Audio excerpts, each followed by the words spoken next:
Drill machine रो व्यवहार आसंतु जानिबा drill machine व्यवहार करिवार उपाय एवं सुरक्षा व्यवस्था कौन।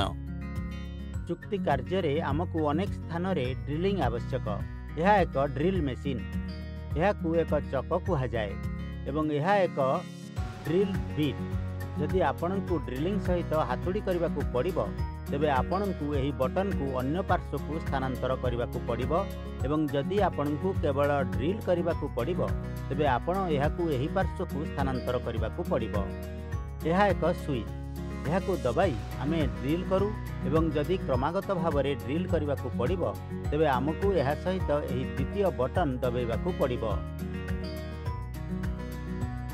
काठरे खोलिबा पाई तुमे यही बीट गुड़ी को व्यवहार करने उचित। निर्माण कार्य पाई समान बीट व्यवहार करने एवं एठारे वर्णित परी धातुरे खोलिबा पाई एक भिन्न बीट व्यवहार करने उचित। एबे मु आपण को कहिबी किपरि ड्रिल करिवे।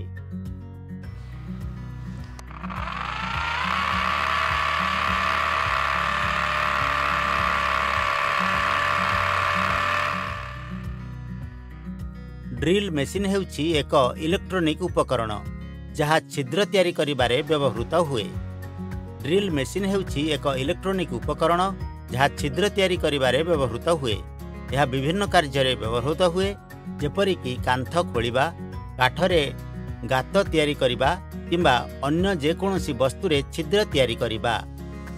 जदि आपणकर ड्रिल मेसिन कॉर्डलेस, बैटरी को चार्ज करंतु किंबा बदलांतु।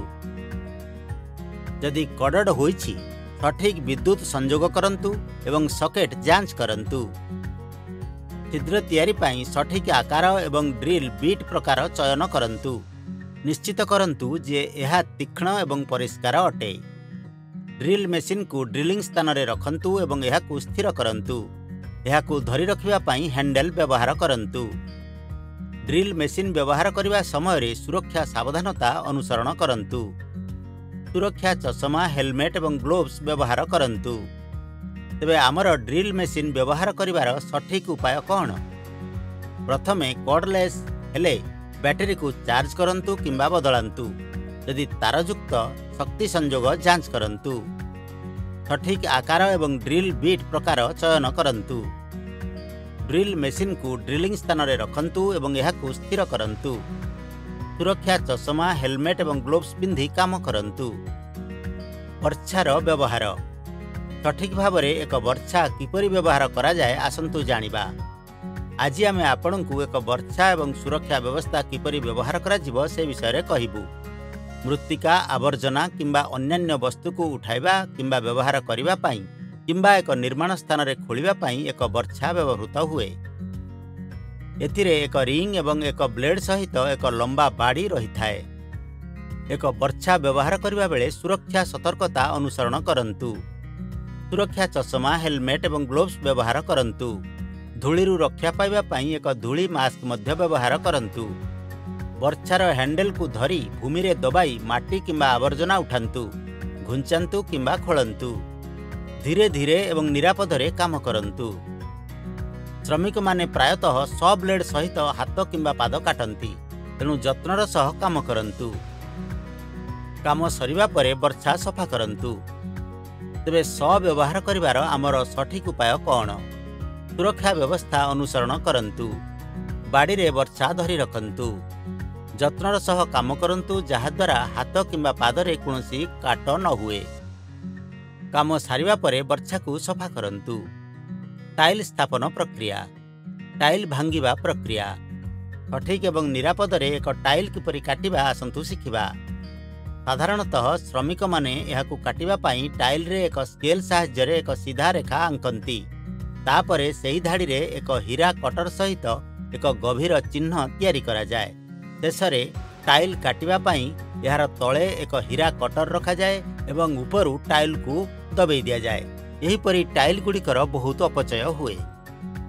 हाथ चाप सहित टाइल भांगिबा भूल अटे। यह श्रमिक मानकु आघात एवं सामग्रीर अपचय होई पारे। टाइल गुड़ी को सठिक भाव में काटिबा पाई प्रथमे टाइल को दुईटी इटा उपरे रखंतु।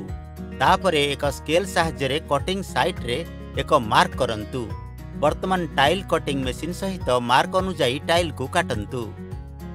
टाइल कटिंग मेसिन व्यवहार करी टाइल गुड़िक सहजरे कटा जाए एवं सामग्री सुरक्षित रही थाए। तेबे टाइल काटिबा पई आमर सठिक पद्धति कौन? प्रथमे दुईटी इटा उपरे टाइल को रखंतु। तापरे कटिंग साइट रे एक स्केल सहित एक मार्क प्रस्तुत करंतु। शेषरे टाइल कटिंग मेसिन सहित टाइल को काटंतु। टाइल काटिबा यंत्र को सावधानतार सहित व्यवहार करंतु। टाइल कटिंग मेसिन गुड़िकरे एक तीक्ष्ण ब्लेड अछि जहा विपज्जनक होई पारे। Tile cutting machine electrical switch board ठारू अधिक दूर रे रहिबा उचित नुहे। सुरक्षा ग्लोव्स पिंधिबा परे टाइल कटिंग मेसिन व्यवहार करा जिबा उचित। किछि प्रश्नर उत्तर देई आमर तालीम जांच करिबा। केउं उद्देश्य रे ड्रिल मेसिन व्यवहृत हुए? ए गात तैयारी करिबा, बी खाद्य रांधिबा, सी नूतन पोशाक सिलाई करिबा।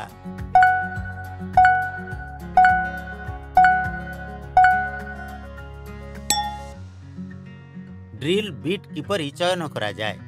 ए अनियमितता, बी कार्य प्रकार अनुजाई, सी आकारर जेकोसी वृद्धि।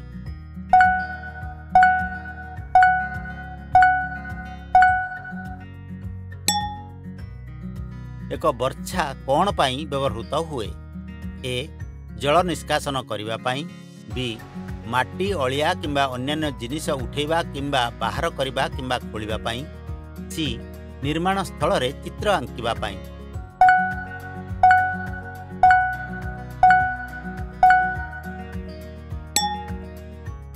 टाइल काटिबा पाई एक उठा जाउतिबा प्लाटफॉर्म रे रखिबा आवश्यक कि? ए हां, बी ना।